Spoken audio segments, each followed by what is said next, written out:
E aí, galera, tudo bom com vocês? Mais uma aula aqui do cursinho, né, gente? Dessa vez a gente vai trazer outro tema aí de geografia, né, bastante cobrado, né, no Enem principalmente, que é a questão da indústria, né? E a gente vai dividir, por ser um tema muito abrangente, né, a questão da indústria, a gente vai dividir ela em duas aulas, beleza? Nessa primeira parte agora vamos falar das revoluções industriais e dos modelos de produção. E na próxima a gente vai estar falando dos tipos de indústria que existem e como ela ocorreu nessa industrialização, essa chegada das indústrias aqui no nosso país, no Brasil. Beleza? Então vamos lá. Começar, né? O que é indústria, gente? Indústria é um local que vai transformar a matéria-prima em diversos produtos, ou seja, vai pegar a matéria-prima proveniente da natureza, vai pegar aquela matéria-prima e transformar em os mais variados produtos que a gente conhece, né? Por isso que a gente fala que a indústria ela é o setor secundário da economia. Por que é o setor secundário? O primário é quem? É quem extrai a matéria-prima bruta, ou seja, agricultura, pecuária, mineração, extrativismo. E a indústria, como ela está no setor secundário, o que ela vai fazer? Ela vai pegar essa matéria-prima bruta e vai transformar em diversos produtos. Para quem? Para o setor terciário, comércios, bancos, serviços em geral. E a gente ainda fala, né, também de um setor quaternário. Quem é esse setor quaternário? São as pessoas, né, as pessoas que vão consumir esses produtos que a indústria vai repassar para esse setor terciário e o setor terciário vai repassar para a gente. Entendido? Por isso que a gente fala que a indústria é o setor secundário da economia. Tá, beleza. E agora vamos falar de revolução industrial. Eu sei que a indústria, né, é uma forma de se produzir, não é isso? A indústria, ela vai transformar a matéria-prima, ou seja, indústria é aquilo que transforma a matéria-prima. Mas quando eu falo de revolução, o que é que eu estou querendo dizer? Revolução, gente, é uma mudança radical. Revolução Francesa, por que foi chamada assim? Porque houve uma mudança radical na sociedade como um todo. A gente pensava de uma forma antes da Revolução Francesa, passamos a pensar de outra forma depois dela. E o que é que isso tem a ver com a Revolução Industrial? Porque revolução, como eu falei, é uma mudança radical. E indústria não é transformar a matéria-prima, então eu vou ter o quê? Uma transformação, uma mudança radical na forma com que a gente vai transformar a matéria-prima. Ou seja, antes a gente tinha um pensamento, hoje a gente vai ter outro em relação a isso. Por quê? Porque agora a gente produz de uma maneira muito mais impactante, muito mais rápida, entendeu? Agora a gente tem tecnologia, né? E quando é que vai surgir a primeira revolução industrial? Ali, né, no século XVIII, alguns falam pelos anos de 1770, 1780, mas definiram ali alguns, né, como 1789, a data que se inicia a primeira revolução industrial. Aonde que ela se inicia? Na Inglaterra. Por quê? Por que a gente fala de um pioneirismo inglês? Porque a Inglaterra, ela já tinha passado a sua revolução gloriosa, né, que era a revolução burguesa, né? A maioria consideram a revolução burguesa, ou seja, a burguesia ela estava em ascensão. E essa burguesia em ascensão tinha dinheiro para investir nessas maquinofaturas, nesses equipamentos. Beleza? Então, por isso que a Inglaterra, e além disso, ela tinha muito carvão, né, Inglaterra. Então, esses fatores ajudaram a Inglaterra a ser pioneira nessa questão. E o que é o foco, né, da primeira revolução industrial? O que é o símbolo que a gente fala? É a indústria têxtil, né? A gente vai ter uma produção de tecidos agora com máquinas, né, com a máquina de tear. E isso vai acelerar muito o processo. Eu vou ter também o carvão mineral como, vamos dizer assim, o combustível principal. Por quê? Para alimentar essas máquinas que foram criadas, essas máquinas a vapor. A mão de obra barata e abundante, todo mundo saindo do campo. Por quê? Porque na indústria vai te dar dinheiro, vai te dar trabalho. Então era uma mão de obra muito barata e abundante, né? Condições de trabalho muito ruins, né? As pessoas trabalhavam muitas horas por dia. E a gente também fala de um padrão manchesteriano, que é isso. Por que na Inglaterra a Revolução Industrial não aconteceu ali, principalmente em Londres, né? Que é a principal cidade e tal? Porque aconteceu em Manchester, né? Em vez disso, porque em Manchester tinha muito carvão, né? E esse carvão, como era perto da cidade, era muito mais fácil de se produzir ali. Por isso que a gente fala de um padrão manchesteriano. Então essa foi a primeira revolução industrial. A gente mudou a forma de produzir. O símbolo dela é a indústria têxtil, é o tecido. E tem como a Inglaterra pioneira, né, nisso.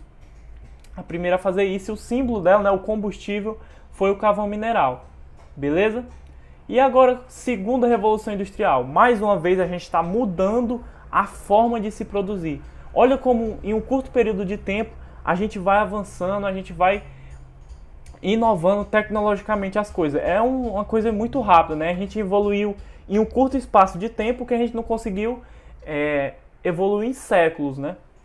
E aí a segunda revolução industrial acontece ali no século XIX, mais ou menos nos anos de 1850. Vai acontecer na Alemanha, no Japão e nos Estados Unidos, primeiramente, né?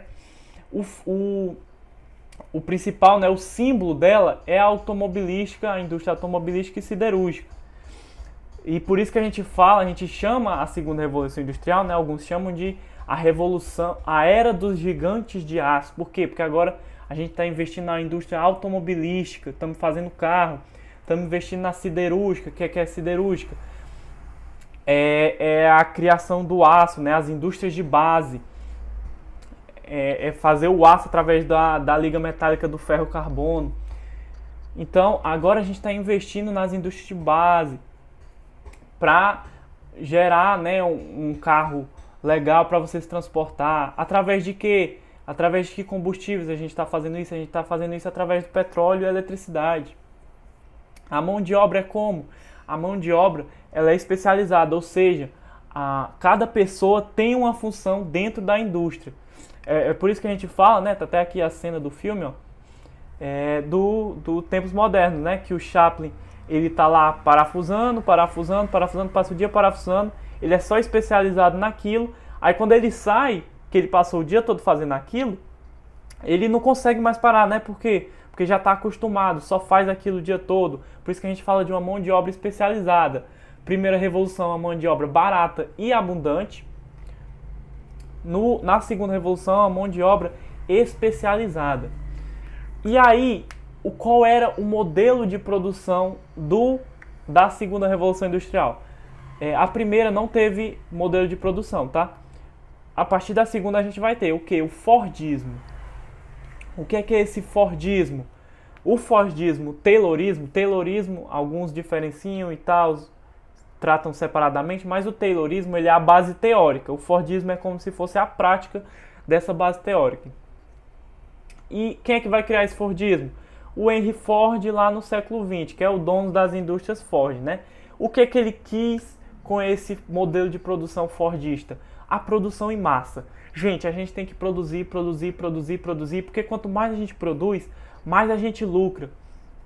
Então, o nosso foco é a produção em massa, temos que produzir.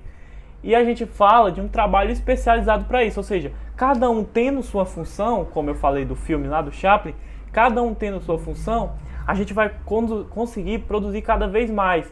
E isso vai gerar lucro para quem? Para o dono da fábrica, né? Então o modelo fordista, o foco é a produção em massa. Esse é o foco, o principal foco.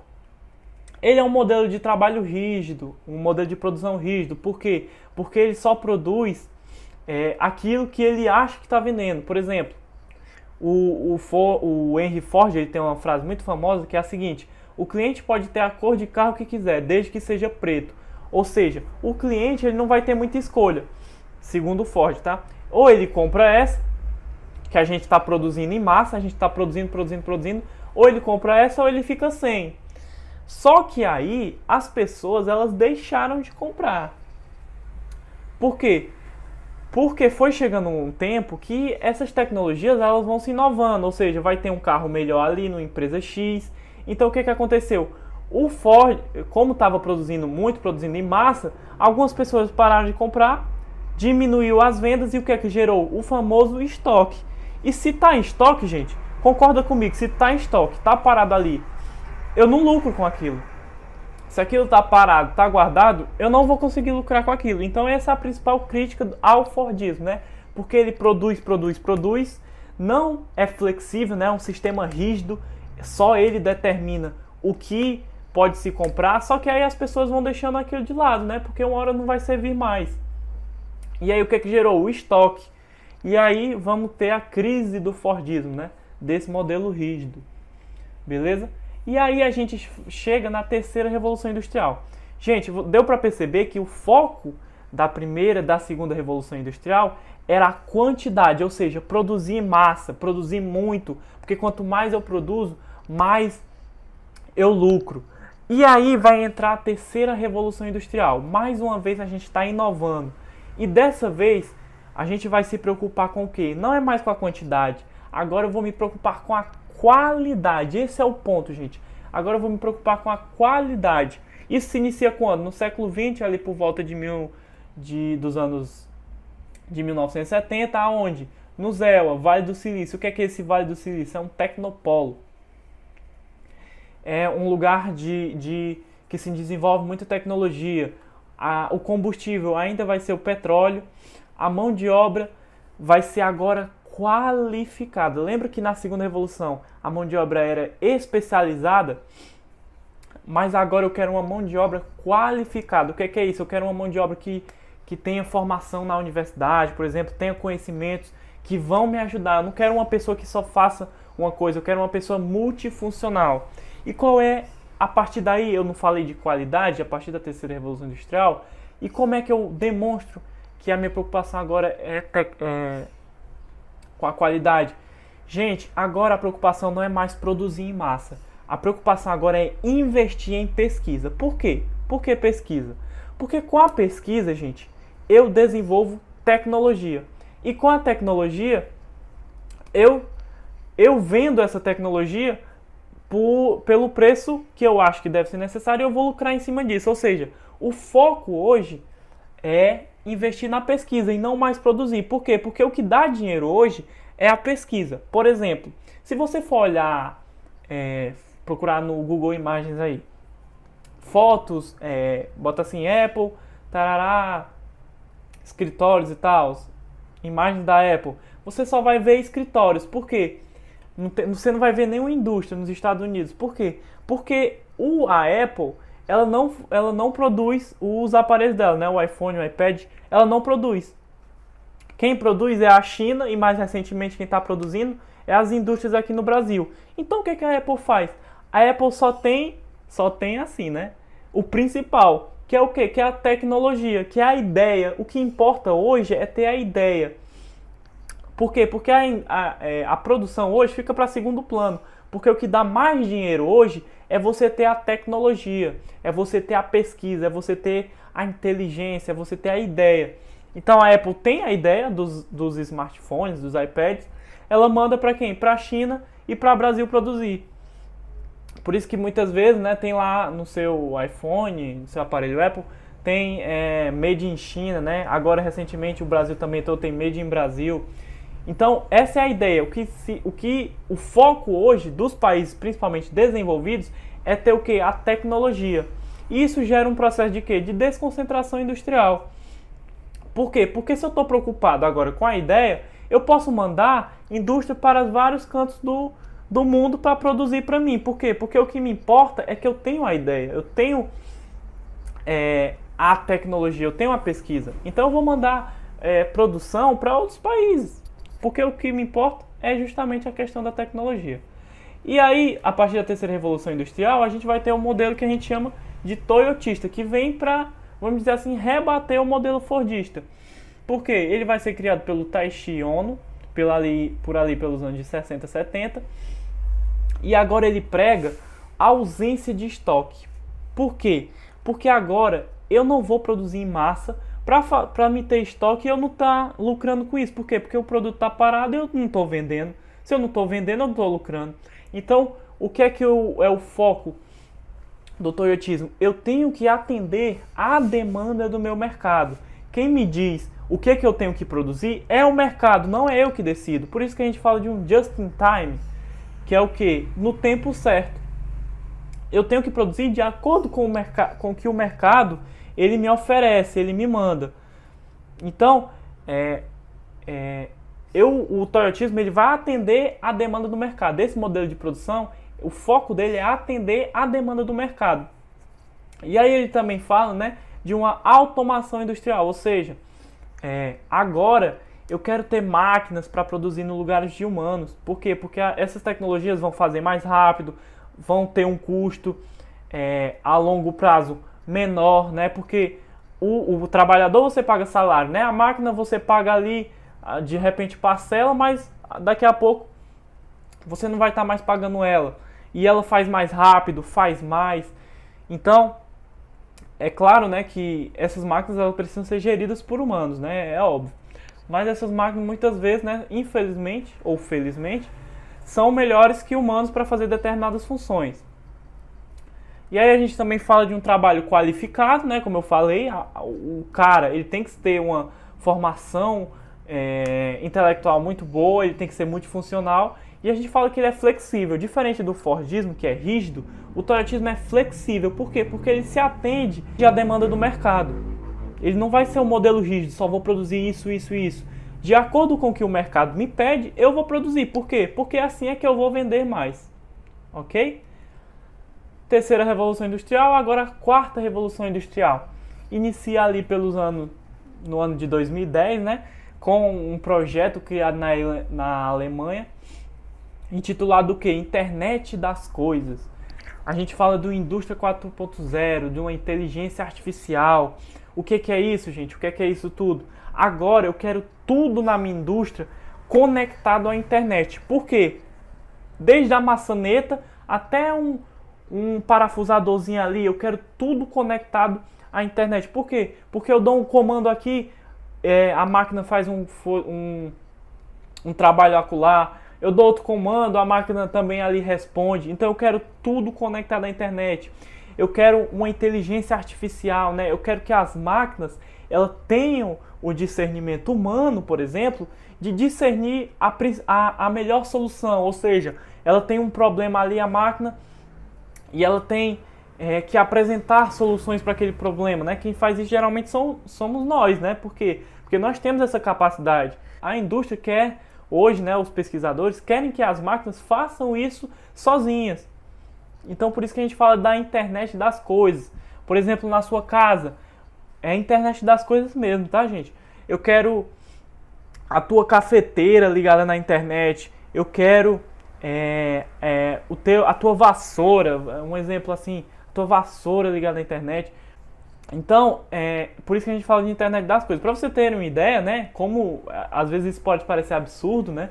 Mas olha, nessa pandemia que a gente está vivendo, tá ligado aquele bichinho que varre, o robozinho que varre, né, o chão e limpa, passa pano e tal. Aquele bicho aumentou a venda dele com a pandemia em mais de 800%. 800%. Por quê? Porque isso ali facilita a vida de muita gente. Então o que é que as pessoas querem? Eu quero que isso facilite a minha vida, eu quero que essa tecnologia facilite, então eu quero isso conectado à internet. Hoje a gente tem lâmpadas conectadas à internet, né? Que você pode alterar a cor e por aí vai, né, gente?